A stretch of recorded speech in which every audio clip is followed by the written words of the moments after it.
زید حامد کا غزوہ ہند۔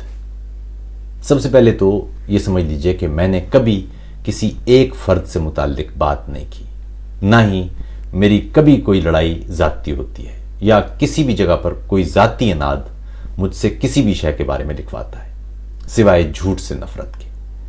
آج کسی دوست نے مجھے زید حامد کی ایک ویڈیو ارسال کی جس میں جنگی لباس پہنے اور ہاتھ میں ہتھیار اٹھائے زید حامد صاحب غزوہ ہند کی دعوت دے رہے تھے۔ اس لیے یہ ضروری ہے کہ آپ کو ایسے پروپیگنڈا سے باخبر رکھا جائے، اور اس لیے سوچا کہ اس پورے معاملے کو ذرا باریکی سے دیکھا جائے، یہ نہ ہو کہ آپ کے ساتھ ایک بار پھر ہاتھ ہو جائے۔ سب سے پہلے تو یہ سمجھ لیجئے کہ غزوہ ہند کے حوالے سے صحاح ستہ میں کہیں کوئی حدیث نہیں ہے سوائے سنن نسائی کے، اور وہاں بھی یہ جو احادیث ہیں یہ ان کی روایات خاصی ضعیف ہیں۔ سنن نسائی اور امام احمد بن حنبل کے ہاں اس سلسلے میں چند احادیث میں غزوہ ہند کا تذکرہ ملتا ہے۔ اب میں آپ سے کہوں گا کہ یہ احادیث بہت ضعیف ہیں تو آپ کو یقیناً اس پر اعتبار نہیں آئے گا، کیونکہ میری تو داڑھی بہت لمبی نہیں ہے۔ اس لیے زیادہ بہتر ہوگا کہ یا تو آپ خود محدثین کی اس بابت رائے پڑھ لیں یا خود کسی مستند عالم اسلام یا اسکالر سے بات کر لیں اور ان کی رائے دیکھ لیں۔ خیر، یہ چونکہ دینی معاملہ ہے تو اس پر اعتبار کر لینے کی بجائے تحقیق کرنا چاہیے، لیکن زیادہ اہم معاملہ ہے کہ ان ضعیف حدیثوں کو سیاسی بیان بازی کے لیے فقط آج ہی استعمال نہیں کیا جا رہا۔ محمد بن قاسم نے سندھ کا رخ کیا تو اس دور میں بھی اس کے دربار میں یہ احادیثیں پڑھ کر اسے جنت کی بشارت دی جاتی تھی۔ بعد میں تاریخ بتاتی ہے کہ محمد بن قاسم راجہ داہر کی 2 بیٹیوں سے تعلق کے جرم میں دربار خلافت میں پیش کیا گیا اور قتل کروا دیا گیا۔ محمود غزنوی جب ہندوستان میں خزانے لوٹنے آتا تھا تو بھی ٹھیک یہی احادیث پڑھ کر سنائی جاتی تھی۔ مغلوں نے ہندوستان پر حملہ کیا تو بھی درباری یہی احادیث پڑھ کر داد وصول کرتے تھے اور بادشاہ سے انعام بھی وصول کرتے تھے۔ یہ سلسلہ کوئی 1000 سال سے جاری ہے۔ ہندوستان پر حملہ آور ہونے والے یہ تمام مسلمان ضرور تھے، مگر کتنے اسلامی تھے یا انہوں نے کیسی اسلامی حکومتیں یا معاشرے قائم کیے، یہ آپ خود تاریخ اور ان کے کردار سے ملاحظہ کر سکتے ہیں۔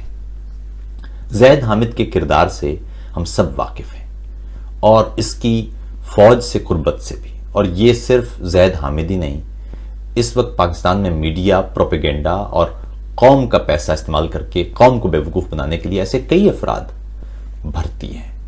زید حامد ہی کے ایک سیکرٹری نے کچھ برس قبل ایک ٹی وی پر آ کر بتایا تھا کہ وہ کس طرح ماہانہ بنیادوں پر زید حامد کے پیسے فوج سے وصول کرنے جایا کرتا تھا۔ جس بات نے مجھے سب سے زیادہ چونکایا وہ تھی ملک کے دفاع کا منصوبہ کیا تیار کیا گیا ہے۔ اس ویڈیو میں محترم فرماتے ہیں کہ پاکستانی قوم تیار ہو جائے کیونکہ یہ جنگ پاکستان کی گلی گلی میں لڑی جائے گی۔ کوئی دفاع سے تعلق رکھنے والا ایک شخص بتا دے کہ کیا وہ جنگ جو سرحدوں یا دشمن کے علاقوں میں لڑی جانے کی بجائے اپنی گلی محلوں میں لڑی جائے وہ ایک کامیاب جنگ ہوتی ہے یا ناکام جنگ ہوتی ہے۔ وہ جنگی حکمت عملی جس میں جنگ کے خاتمے پر آپ کو اپنا ملک ملبے کا ڈھیر اور راکھ کا سمندر ملے، اس پر جشن منایا جاتا ہے یا ماتم کیا جاتا ہے۔ عجیب بات یہ ہے کہ یہ افراد کس بنیاد پر ملک کی دفاعی پالیسی بتاتے پھر رہے ہیں؟ یہ افراد یہ کیسے بتاتے پھر رہے ہیں کہ بھارت حملہ کرے گا تو پاکستانی فوج سرحد پر اسے روکنے کی بجائے یہ جنگ پاکستان کی گلی کوچوں میں آنے دے گی؟ کیا یہ بات کوئی پروفیشنل فوج کی توہین کے زمرے میں نہیں آتی؟ یعنی یہ افراد جن کے بارے میں مشہور ہے کہ ان کو مکمل فوجی آشیرواد حاصل ہے، اگر یہ ٹی وی پر آ کر گھنٹہ گھنٹہ یہ اطلاعات لوگوں کو دیں تو اس پر کیا حکومت سے شکایت نہیں کرنا چاہیے؟ کیا فوج سے پوچھا نہیں جانا چاہیے کہ یہ لوگ کون ہیں اور کس بنیاد پر یہ فضولیات پھیلاتے پھر رہے ہیں؟ اس کی مثال یہ ہے کہ آپ کے گھر کا محافظ آپ کو یہ کہے کہ محلے کے دشمن سے لڑائی میں گھر کے ہر کمرے میں لڑائی ہوگی اور گھر کا ہر فرد لڑائی کی تیاری کر لے، تو کیا سوال یہ نہیں پوچھا جانا چاہیے کہ اگر لڑائی گھر کے لوگوں نے کرنی ہے تو دروازے پر آپ کیوں کھڑے ہیں؟ سب سے پہلی بات کہ موجودہ دور اقتصادیات اور دماغوں کی لڑائی کا دور ہے، اسی کے مقابلے کا نام ہے۔ جو قوم اس میں برتر ہو اسے کوئی دوسری قوت شکست نہیں دے سکتی۔ سوویت یونین کے پاس بموں، گولوں اور میزائلوں کے ڈھیر تھے، جوہری اثاثے بھی باکمال تھے، مگر اس کی کمزور اقتصادیات سے لے ڈوبی۔ اس کے سائنسدان بعد میں بھیک مانگتے دکھائی دیے۔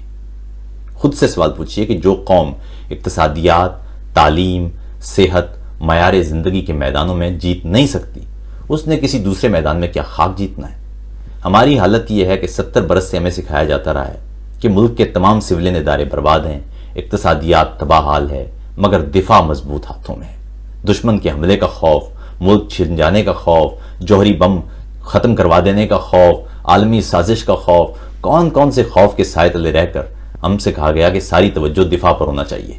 گھاس کھانا پڑے تب بھی، بچے معیاری تعلیم سے محروم رہ جائیں تب بھی، صحت کا نظام تباہ ہو جائے تب بھی، بیمار دوا نہ ملنے پر مر جائیں تب بھی، مہنگائی کمر توڑ کر رکھ دے تب بھی، جامعات میں اعلیٰ تعلیم مذاق بن کر رہ جائے تب بھی، ہمارا دفاع مضبوط ہونا چاہیے۔ اور اس مضبوط دفاع کی حالت یہ ہے کہ کوئی مسخرہ ٹی وی پر آ کر یہ کہتا ملتا ہے کہ یہ جنگ پاکستان کے گلی کوچوں میں ہوگی۔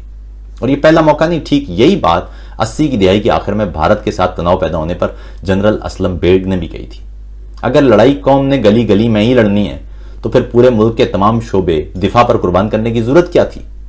ہمارے ہاں پچھلے 10 برس میں جرنیلوں کی ہی بنائی ہوئی پالیسیوں کی وجہ سے 20,000 فوجیوں سمیت 70,000 افراد کی جان چلی گئی، مگر ہمارے ہاں ٹی وی پر بیٹھ کر پورے فخر سے کہا جاتا ہے کہ ہم نے دہشت گردی کے خلاف جنگ میں قربانی دی ہے۔ سنا تھا کہ قربانی جانوروں کی دی جاتی ہے، بھیڑوں بکریوں کی دی جاتی ہے، دمبوں کی دی جاتی ہے، انسانوں کو تحفظ دیا جاتا ہے، انسانوں کو بہتر ماحول دیا جاتا ہے، تعلیم دی جاتی ہے، صحت دی جاتی ہے، شعور دیا جاتا ہے، تصورات اور خیالات دیے جاتے ہیں، سوالات دیے جاتے ہیں۔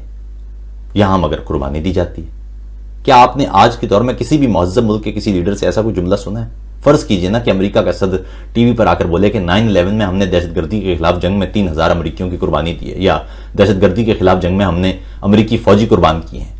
میرکل ٹی وی پر آ کر ایک دفعہ کہہ دے کہ برلن میں کرسمس مارکیٹ میں ہونے والے خودکش حملے میں ہم نے 12 شہری قربان کیے ہیں، یا فرانسیسی صدر ماکراں ایک بار آ کر قوم سے خطاب میں یہ کہہ کر دیکھے کہ ہم نے پیرس شہر میں دہشت گردانہ حملوں میں 125 افراد کی قربانی دی تھی، پھر یہ خطاب ان لیڈروں کی سیاسی زندگی کے آخری خطابات ہوں گے۔